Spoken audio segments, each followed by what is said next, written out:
Yeah, man, you ready? Oh, yeah. Cool, let's get it, man. You gotta keep pushing, experience a blessing. It's about progression. Self-love is the best, and I'm off to the races. Reaching for greatness, stretching for stretching. One day I wake up, too many lessons. Living my purpose, not missing my blessings. Playing the field, but it's so many catches. Trying to keep up, and I'm facing the benches. Level me up, and I cut down my friends list. Realize I was worth way more than shit. Due time, matter of fact, man, Pro the fifth. Take a sip. Look, the name is JusB, and this is my message. Yo, what's good, y'all? It's your boy, JusB, and welcome back to the JusB Show. Now, for all my returning listeners, I don't have to give you the breakdown, and thank you for continuing to tap into your boy and listening to the type of shit that me and my guests have to talk about. But for all the new listeners, and that means Johnny's listeners, of course, and I hope all of y'all have tapped in, yo, the JusB Show is about self-love, unity, progression. I'm going to talk about where my boy come from, what he's currently doing right now, and then shit, when it comes to Johnny and that one family, we got to know where they plan to go. I mean, why not? They're viral everywhere, brother. You guys have so many viral videos, you know, and that's kind of, all right, it's almost like, what's viral now? I could say that if you were only getting like 1 million views, maybe even only 2 million views. But bro, you guys have multiple videos with multiple millions of views, man. Welcome to the JusB Show. I can't wait to pick your brain, brother. All right, right. Well, thank you for having me here. Yes, sir. Yes, sir. Now, Johnny, that one family, I know you the most from that one family. But prior to that, man, I got to tell you, man, I have a cousin out here. His name is also Jonathan. His name is Jonathan, though, right? Yeah. And back in the day, bro, all he used to talk about was you. You are his guy. So that's how I originally found out about your music, right? How was that? How did you even get into music? Like, take me on that journey. On the music journey? Well, originally I was back in the neighborhood and shit on the east side. Some of my black homies and shit, they used to tell me all the time, it was like, hey, because they would rap. Right. And I said, man, you guys are dope. You guys are going to make it one day. And he was like, they looked at me, why don't you start rapping? I'm like, I suck. That's what I'm talking about. Because there's really no Mexican rappers. You imagine being a Mexican rapper. And at this time, Kid Frost wasn't even around. And we was in the hood, in the projects. And just chilling. So they would spit and they would help me, like, teaching me how to, like, write and freestyle and stuff like that. And it was just something that we were just playing around with. We were like 12, 13, 14 years old at the time. So, but when I went to the pen is when I was in there just rapping, freestyling. And I got better, you know what I'm saying? I was never like the best at it, but everything when I was spitting, everything was true because I really came from the streets on that type of level and the stuff that I was rapping about. But I didn't really realize that I had to put a zip on it because I had the police on my tail. The gang unit was questioning some of my Hold stuff. up. I didn't know. I was like, I thought everybody, you know, like Brother Lynch was really chopping people up. Right. Because that's what I thought, you know. But obviously it's entertainment and stuff like that. Yeah. And as you go on, you start learning. But being in the pen is when I actually wanted to take on the music business. Right. So when I got out, I just I didn't really know where to begin because I knew Clica started doing their thing, and then Doomsday was doing their thing, and one of my cellmates, he grew up with Doomsday, so he took me to Doomsday, and then they were like, I was like, well, shoot, we got a real one right here. They didn't even know what to do. They were kind of scared, you know. A lot of people were kind of worried because they thought I was still trying to be in the streets, and I wasn't. I was really trying to do this. Yeah. So I didn't really they didn't really want to take me serious, so I just started doing my own thing, you know. And then one day, Playboy from Eclipse had reached out back to me. Hey man, come over here. Listen, I'm gonna throw you on some stuff. I'm all right, cool. But at that time, I was already on my own journey. You know? I would go to the recording studio and just record my stuff. Right. And after I record my stuff, I just had to find my own way. I had my own avenue. No one wanted to show me what's up. And this is 1999. This is when I first got out, and we had nothing on the shelves. It was the only thing I seen on the shelves at that time. It was just Stacy G, Doomsday, Clica, and then 420. Okay. And obviously Murder's Click too. But after that, there was nothing else, you know, as far as like at that moment, like that was starting to get a little buzz in the city. And of course we had Polly Mac and the homie King. He was part of Polly Mac's thing too as well. And I was just like, cool. Eventually I was gonna get my grind on and stuff, but no one really wanted to like help me. So I just, you know, I had to take it upon myself, and I was going to the swap meets. You know, I printed up CDs and went it over, dropping them That's off. the real hustlers right there. So I would travel to different states, and that's one of the things a lot of the people don't understand is that if you really want to get out there, you got to get out there. And I was one of the ones that actually just hopped in the car and had boxes of CDs. Right. And I was the Mexican Master P. Okay, You know what I'm saying? I know that's right. So I'm just gonna put it out there. I was the Master P of Las Vegas, right. You know, at that time, and you know, I had CDs at different kinds, various, and I was throwing artists on there. I said, "Oh, you got a song? Send it to me. Put it on the CD. Boom, boom." Right. And I would just travel, and I would just go in different states, and then any place that had a mom and pop store, any place that had CDs, like swap meets and all that stuff, I was pulling up on all of them, you know, and that's. My name was starting to gain a buzz, and that's why like I took on the name Mr. Las Vegas, because no one really was trying to push, and then everybody was expecting for the next person to come out here and try to like pick them up and stuff, and I would go when I would travel, I would see like Doomsday stuff, you know, because they had a major distribution and stuff at that time, and in Clica they had their thing too, and it was. We had other people that was doing their thing, but to be outside of the city in different state, like far away, you know, that was rare. Yeah. You know? Imagine if you wouldn't have took a chance on yourself, though, right? It's like, damn, where would I be then? So I always encourage everybody, like, yo, like, you heard Johnny, he just took a chance on himself. Like, yo, all right, y'all ain't getting on my program. I'm going to create my own program. Yeah, exactly. And I'm going to get out there and get to moving. And I wasn't the best, bro. But one thing about me was my hustle skills. It was unmatched. Yeah. You know what I'm saying? That's one thing I could say is that that's hustle. key, man. Yeah. And I can attest to that, brother, because it's like when I was doing the videography work, I know that I wasn't the best videographer, but I would get all the business because I was hustling for it. Consistent. Like I was on it nonstop. Same thing with podcasting. I'm just consistently interviewing nonstop. Like we was talking before we started, like, bro, making it is the only option. Yeah. You know, I refuse to be the guy, and not just Las Vegas. This is anybody where any city is your hometown. I refuse to be the guy that put in all the work but didn't make it. When that was my true goal was to make it, not just do it as a hobby. Like, that's my true goal. I'm putting in the work and I don't make it. Hell no. Right. So from music, because back in the day it would have been a big gap, like a big jump from music to social media. Right. But nowadays it's regular. It's almost it has to be compatible, like coupled with each other, right?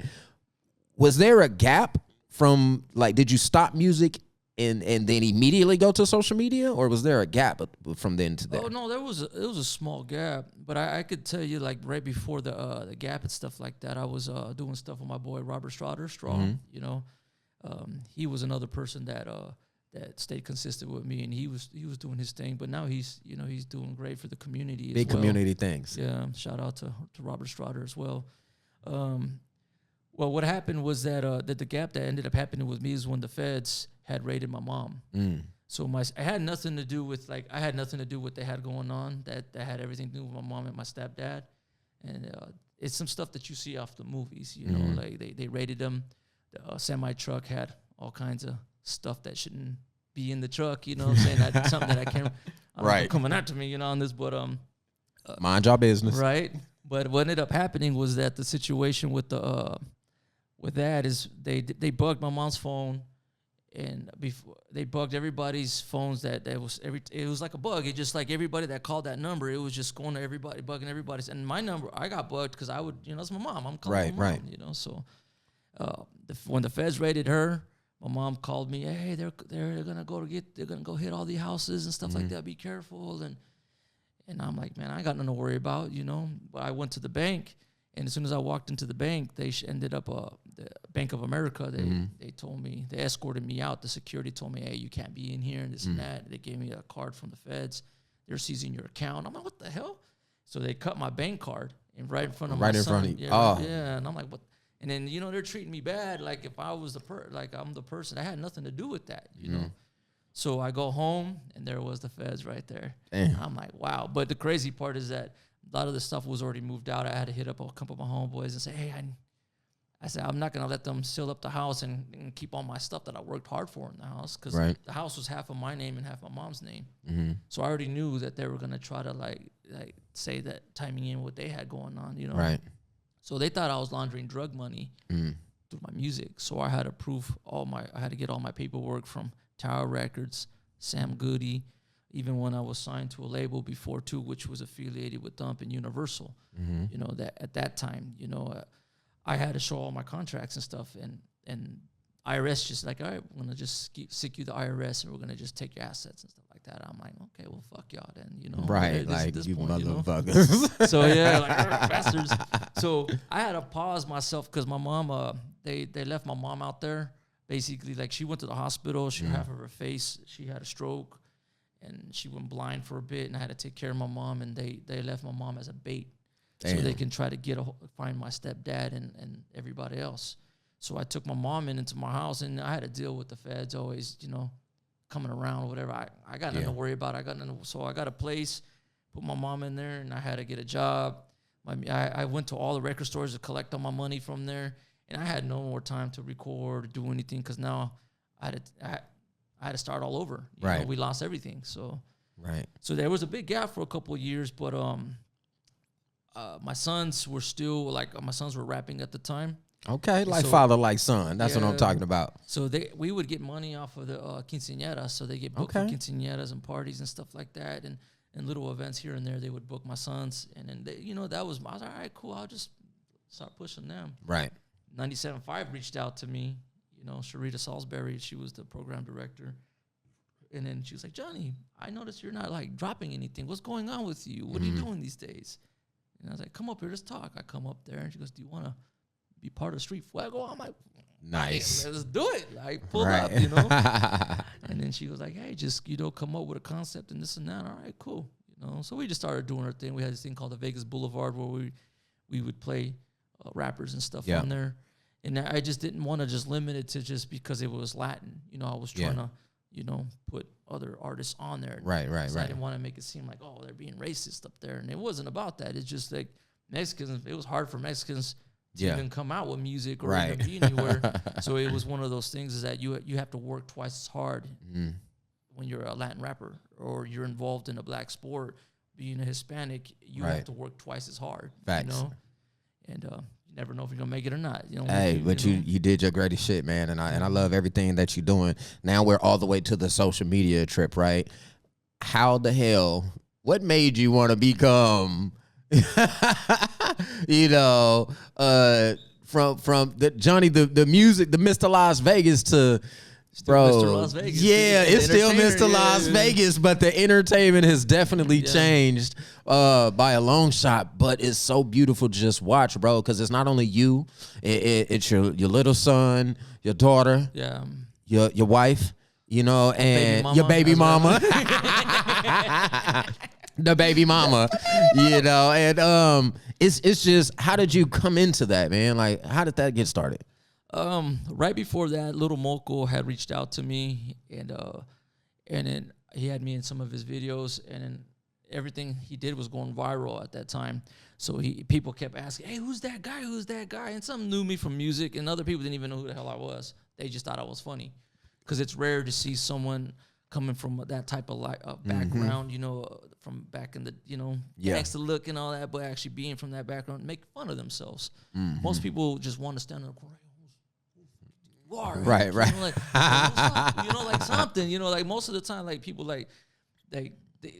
nobody wants to take themselves, like make fun of themselves. Everybody wants to be serious. Right. I didn't care. I've always been an entertainer. I was giving lap dances when I was rapping. Okay. I was more than just a rapper. I've always been an entertainer, and I've always I always said funny things in my music. So when that transitioned into when Telemundo had contacted me, and I got on Telemundo and started acting on there. It was one of the biggest television stations in the world. Telemundo. So I was on one of the biggest shows in the world. That took me to a whole nother level. Catapult. Oh my God, like crazy. And I got fat bag from that show, So I was like, man, my skills are getting better. Why not? Right. So TikTok was barely beginning. And I didn't really know too much about it, but I know my kids talked about it. My twin sisters had mentioned it. And then my wife / baby mama, she was talking about, hey, hey, there's a new app, we should hop on it. It's, I'm like, all right, cool. But I didn't care. I thought it was just more for kids. Yeah. And then she would be pranking me. She would be slamming things on me, like water balloons. Right. I came home drunk one day. She be fucking you up, bro. She was doing stuff to me.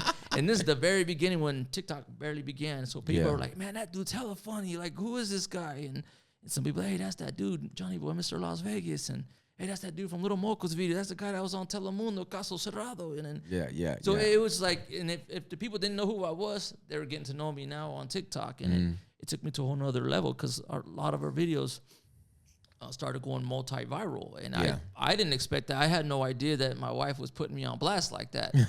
And then one day when I started realizing, and I was like, you know what? Okay, you want to play? Let's play.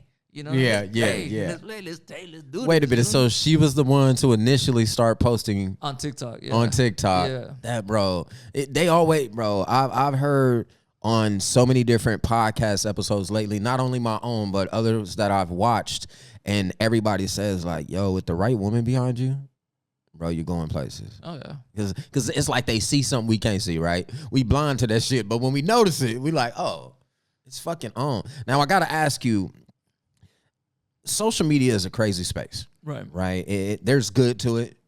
It has its ups, it has its pros, its cons, positive, negatives, right? And we all know younger kids on social media is without being monitored is very dangerous, right? It can be very dangerous. Right. But so I guess what I'm asking is how easy was it for you and your baby mama to make the to make the decision to include the kids in a lot of the content? It's because we wanted to be different. You know what I'm saying? It's like just me and her all the time. It's just how much more times can we continuously like prank each other or be toxic with each other? And then when you include more to it and be as a family, we're doing it as a unit. And my kids were watching us all the time, especially my daughter. You know what I'm saying? She's like a genius right now. She's gonna be the next person for y'all to watch. Right. My son too. He's crazy too because he comes up with some crazy stuff himself. We included it because we wanted people to understand is that as that one family, we want to help represent everybody out there. That's that one family. Like, oh, that's that one family down the street. Not us because we're that one family. Right. That's our brand and that's our name. But y'all the one family that stand out. Stands out. I like that. We've always stood out, and then we were the first family on TikTok. We wanted to be different on there. So because you had kids doing it and then you had just parents, stuff, but you've never had them as a unit. And we were the first ones to do that on TikTok. And it did really well for us. That's why we decided to include them because we're thinking bigger, We're thinking like Netflix, Hulu, Right. Above and beyond, all that. And then as time goes on, that's going to eventually be obsolete, and soon it's going to just be gone, but like with us, what we're trying to do is take it to a whole nother level because like I think people need to see what the possibility is and use us as motivation or inspiration that their families could do the same thing too as well. You can't just always think, oh, it's never gonna happen because the wifey / baby mama, baby mama her mentality. She didn't know that we were gonna get this big on all over social media like that. I told her, I said, we're gonna do this. Let's get it. Right. I ended up branding the name. I registered it. I copyrighted, and I did the whole trademark. And I told her we're gonna start getting the clothing line going on and everything. So we just started doing everything, and people were hitting us up to go do meet and greets in different states. We had long lines. I'm like, wow, like, a few hundred. We got long ass lines. I'm like, holy shit! And then it's crazy because like I can't even go nowhere. If I was to, just for example, if I wanted to be sitting there kicking it with another female, right. Paparazzi looking ass right there. Like, hey, that's Johnny. Johnny. Where's this lady at? What is you doing? Cheating and shit. So that's just the it comes with the territory because you lose. Now you're losing your private life. And who cares? I ain't got nothing to hide anyway. You know what I'm saying? Because the wifey swings that way. She's into women. So. But we don't put ourselves in that position to like be caught up in the whole world like that. Yeah, that was actually going to be my next question to hit on. Is like, how hard is it to keep the celebrity life, separate from the private life? It's been tough, man, because it's like everything we do is we just made it both private / celebrity. Like everywhere we go, we try to sit down and eat, and it's kind of hard. Yeah, because people coming up taking picture with us, the people that work there, or just the customers. Going to the gas stations, or when we're traveling different places, it's a constant thing, and I'm okay with that. She's not used to that. Yeah. Because she thought we were just gonna be behind the screen and not worry about running into the people. Like, she could be bummy as hell going to Walmart. Hey, you're that one chick, that one family. She's like, oh my God. I was like, you can't be caught slipping. You know what I'm saying? Like, because no matter where you go, you're gonna run into fans. Yeah. Once you in, supporters, man. Family, as I call them. Because it's.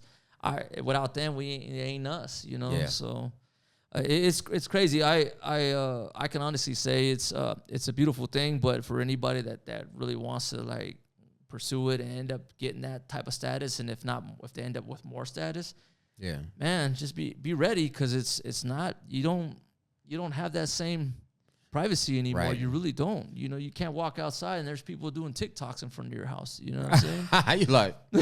What the hell are y'all doing? Yeah, let's do a 50-50 rev share, because I'm gonna need some of that. I'm gonna need some of that for sure, man. Yeah, that's it's just one of those things that you just gotta be prepared for. If you really want to be famous, if you just want the money, just be prepared for it, because it's your life. It's not really your life anymore. Yeah, you're gonna be intertwined with a lot of things. Yeah, you can end up drawing the wrong crowd or drawing the wrong attention, like even from law enforcement to even possibility just like court stuff, what I'm saying? How often are you guys filming and posting? Is it like a daily thing? Yeah, it's daily. I tried to keep up on you. Yeah. I was like, damn, you got so much goddamn content. Yeah. I forget what we even post half the time. Like, I forgot what we posted last week, because we're doing 2 to 3 a day. You know? So, yeah. And it's not just on one particular content, like on platforms like Facebook, Instagram, YouTube, TikTok, so it's like we're constantly just posting nonstop, man. I definitely get that part, because the amount of you do get a lot of content from long form content. So I'm able to get plenty of clips, plenty of snippets, and all kind of shit from the podcast. But bro, the amount of work that it takes to be the entertainer, like the motivational guy, and then the JusB Show, and then a Gentleman's Choice, and all of this other shit, bro, it gets strenuous. So that leads right into my next question is, do you have management? No, I'm actually managing myself, but we've had a few offers that came to talk to us and stuff, and it's just I just want them to, if they're gonna do that, I just want them to know, feel and know where my head and my heart's coming from. Right. I just don't want to be just tossed out there like that. If the opportunities are there for, if it's going to open up a door there to where we could be set for life, on a network somewhere, I'm cool with that, Or just don't take advantage of me, because I'm not dumb either. You know what I'm saying? Right. Don't get it twisted. Yeah. I'm that one. Just remember that. I see things from a long distance, because I was doing music before, and I was managing myself, and I even dealt with shady managers in the music business before, so I can see this shit from a mile away. Right. So now, what are some things that Johnny does to, like, when you're not? I mean, it sounds like you're always Johnny, always that one family, but we all know you can't feel shit with the empty. You can't pour from an empty cup, So what are some things that you do to just make sure that Johnny is okay? What's your self-love routine? Oh man, when I wake up in the morning, I kiss my kids every morning, my 2 little ones. Of course, my 2 adult sons, and I can't kiss them. They're far away. And then they're like, Dad, you're gay. Don't touch me. Yeah, I don't know how good that's going to hold off.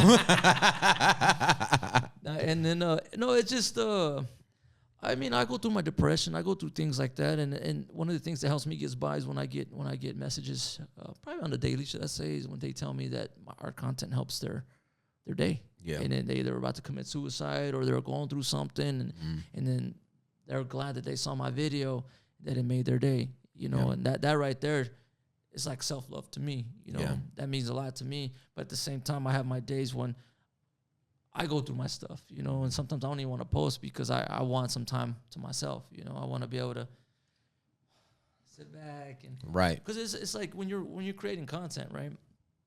After you create it, you edit it, then you upload it, but then you gotta wait for it to upload. Then you go to your different platforms and upload, and now you gotta think of the next thing that you're gonna post in a little bit, and now it becomes a job. Yeah, it becomes work. You know, you gotta love what you do, or else it's gonna be considered work to you. Yeah, exactly.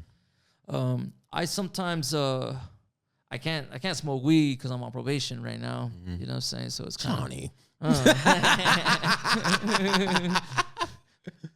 right.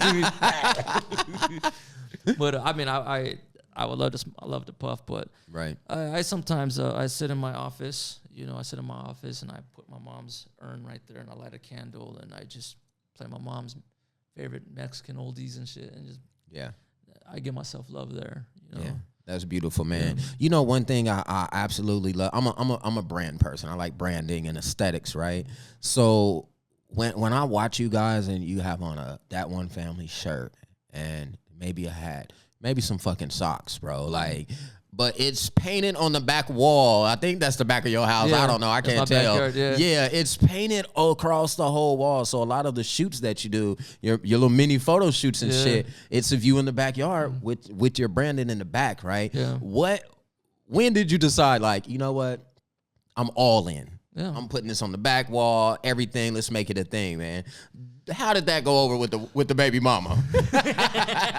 She got mad. She didn't want me doing that, but it wasn't her choice. You know what I'm saying? Because it's like I'm managing us to the right direction. Because I just say, for example, right? You post a video, someone cuts out your no one gives you that credit, and you're getting, you know, your video's going viral. But no one, if someone never heard of you, how the hell they gonna find you? That part. So we wear our stuff all the time on us, even the chain or a hat or a sweater, shirts, or I have it in the back of my wall. Everywhere I go, I try to keep it behind me, so that way people are like, oh, yeah, oh, there they are. Right. Because some people want to take credit for your content, you know. So that's one of the things I learned in time, because we've lost a lot of revenue in time when we started noticing people were stealing our content. And it's fine, I don't care, you know, that just made us much famouser, you know. Famouser. Yeah, whatever that word is.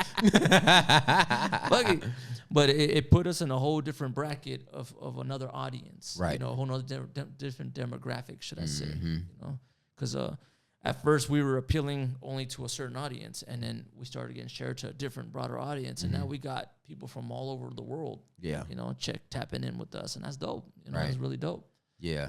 You know? Hey, I love it. One of your recent videos where you were like, you was like, something about the Chino in the garden. You was like, yeah, you was talking to your baby mama over the wall. You was like, yeah, I know I look good. I'm sexy. I'm trying to get booked. Yeah. and I was like, yo, you know what's dope? It's dope to even be able to just say that. Like, yo, I'm trying to get booked, whether you're joking or not, because these are things that happen in real life for you and your family, right? So that's amazing in itself. And I can only imagine it being overwhelming at times, right? Yeah.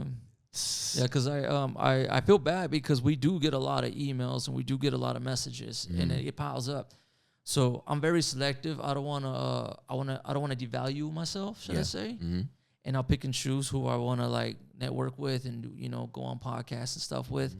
And only because the more you put yourself out there, you devalue yourself to where that's just that so and so, that's just that guy, that just easily accessible. Yeah, you got to make yourself less accessible. We spoke about this before, you know. So it's you got to just make yourself less accessible, but out there, you know, to where you make them want to like find you and get you and book you and And then I throw subliminals out there all the time with what I do, because I used to do a little stripping before, you know, and not saying that I'm going to do that now. I'm already too old. I might pull out a hip or something, you know what I'm saying, break a kneecap. But I love doing landscaping around my house, and I make jokes about it, you know, about me being the landscape stripper or the landscape lover, whoever want to book me, come get me. You know, I'll be in the front of these old ladies' houses, like. I bet they love that shit in real life. They're gonna be giving me lemonade. You know what I'm saying? Right. Lemonade and pistachios. With some liquor in it, you know. That's fucking hilarious, man. I absolutely 100% love what you and your family do, man. This is our first time, like, we've talked different events and stuff like that, but I was super excited to be able to get you to sit down with me and have a conversation in my realm of things. Like, all right, man, I'm entertaining too, but let me get on the mic and be entertaining, because that's where I thrive at, right? And bro, my ultimate goal, I tell everybody, and if we want to put a reference to it, my ultimate goal is to have the Tyler Perry of podcasting. I want to have a Tyler Perry studio, a version of that, right? Just for podcasting only. I love podcasting, right? That's my ultimate goal, man. You is what I would consider made it already. You're already social media famous. I mean, you're not only popping on TikTok. You're like popping on TikTok, Facebook. I haven't checked your Instagram, but you're pretty fucking popping on Instagram as well. Every platform, YouTube, everywhere I go, I see that one family, and it feels good because I know you personally, right? Like I see you in the streets. And you're relatable, bro. And that's amazing, bro. But we were talking earlier about you're trying to do new things. Yeah. Where are you trying to take this shit? Because where do you go when you're already at the top? Like, tell me about it, man. Well, thank you for that. I appreciate that. I tend to forget, you know, because I'm so humble. Yeah. And because it's just an everyday thing for us. Yeah.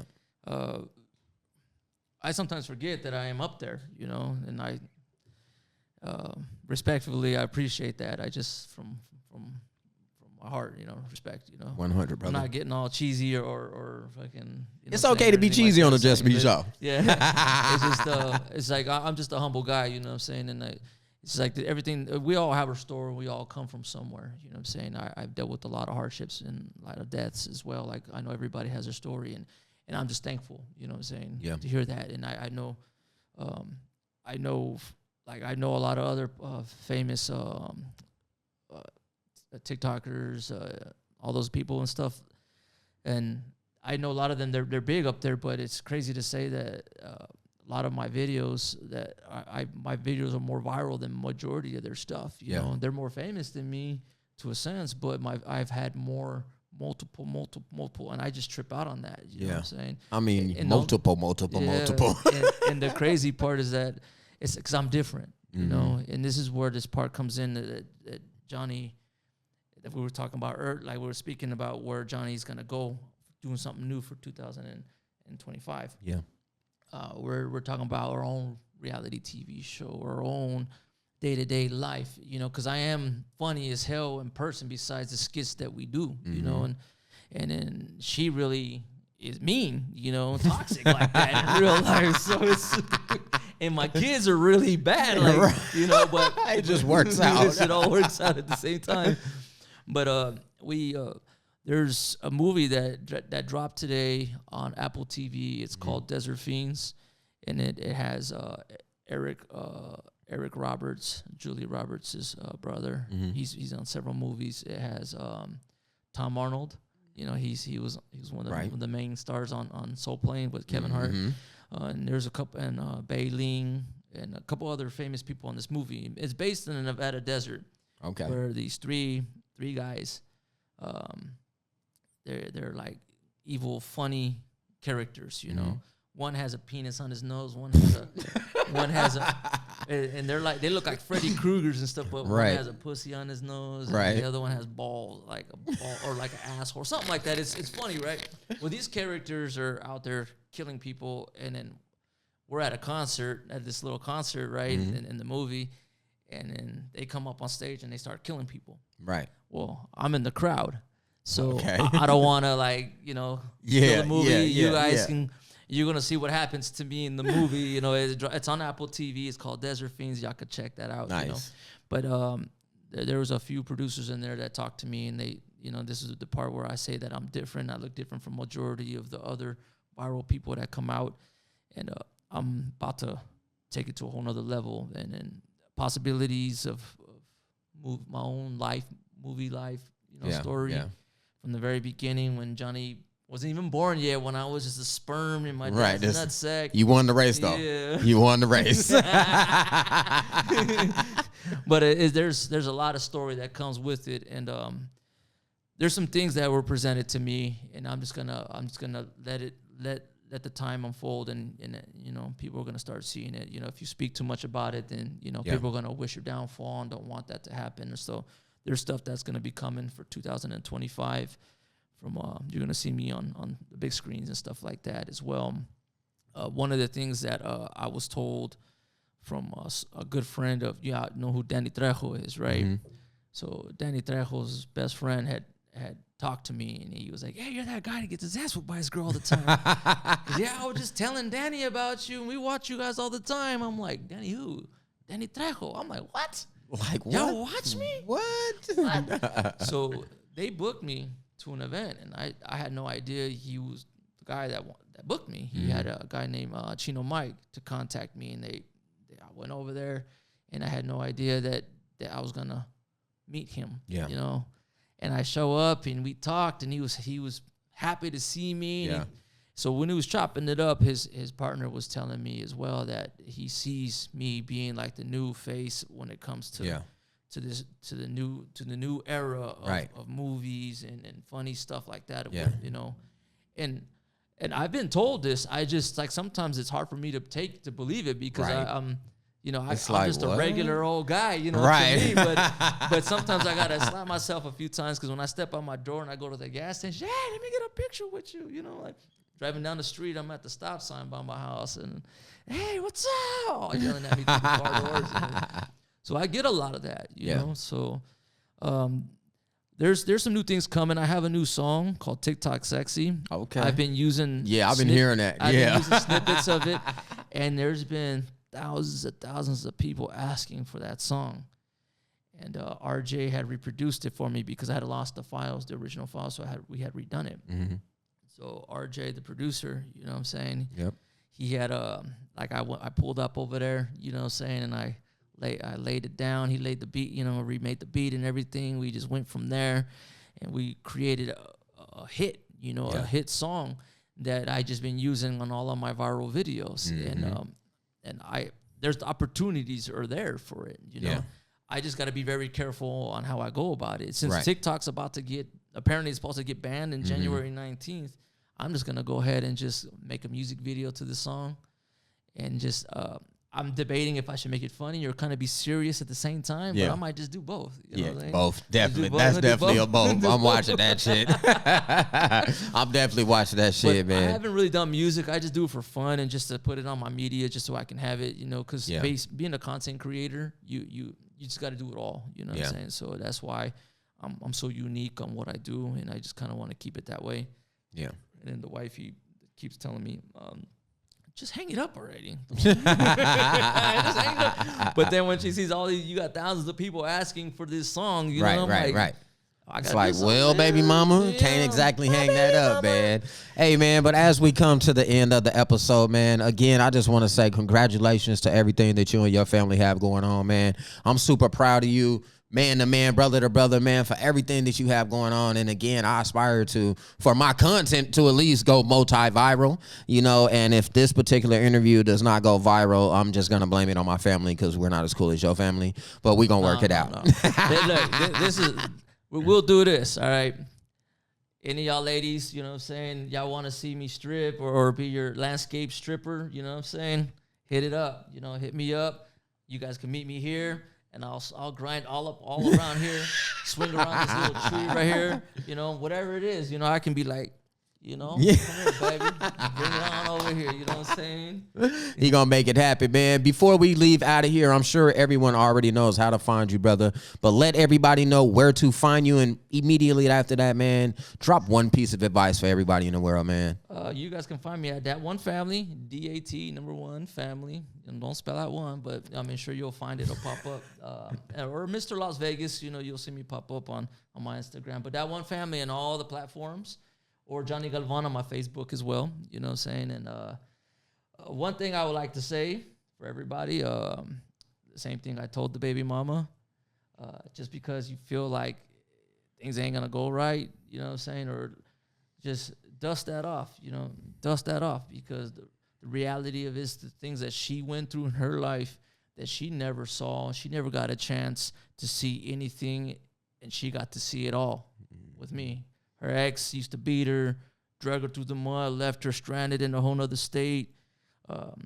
All kinds of stuff, you know what I'm saying? She's also a testimony as herself, you know, but she just needed the right person to guide her. So basically just finding the right person, and that doesn't necessarily ever have to be a relationship. Just find the right people and just the right circle to be around to help bring that out of you. Yeah.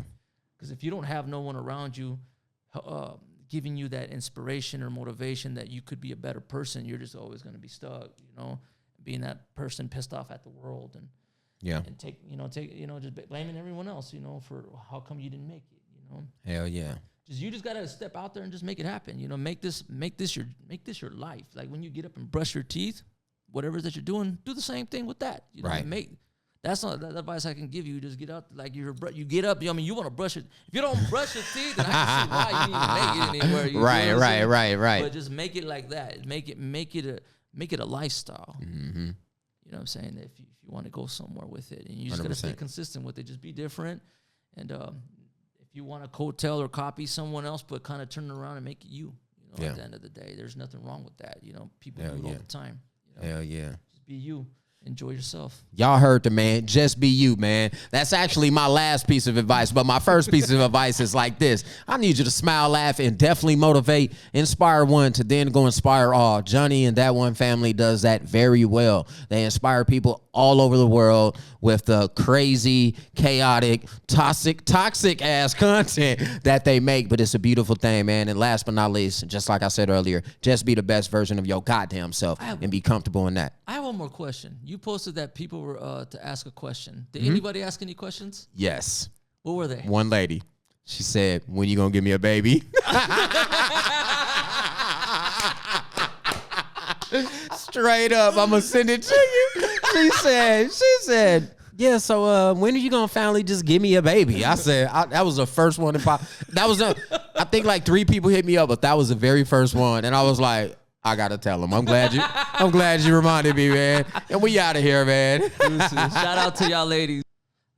Last shout out I want to give, you know, if I can give the shout out to my sons, to my older sons and stuff, King J Boy, and to my son Dad O, known as Osis. Just y'all be on the lookout. My older son, he's got his shoe brand, you know what I'm saying? He's slanging shoes. And then my other son, he's under construction right now with some dope music, you know, so he's dropping. Nice. You know what I'm saying? He's got some new music for 2025. He's been putting it off. He's been sparring with all kinds of music. He's been scrapping it all. You know what I'm saying? But it's 2025. Be on the lookout for him. Hell yeah, be on the lookout, man. Yes. Hey, when you get the link, send me the link. Oh, yeah. All right, we good. I got you.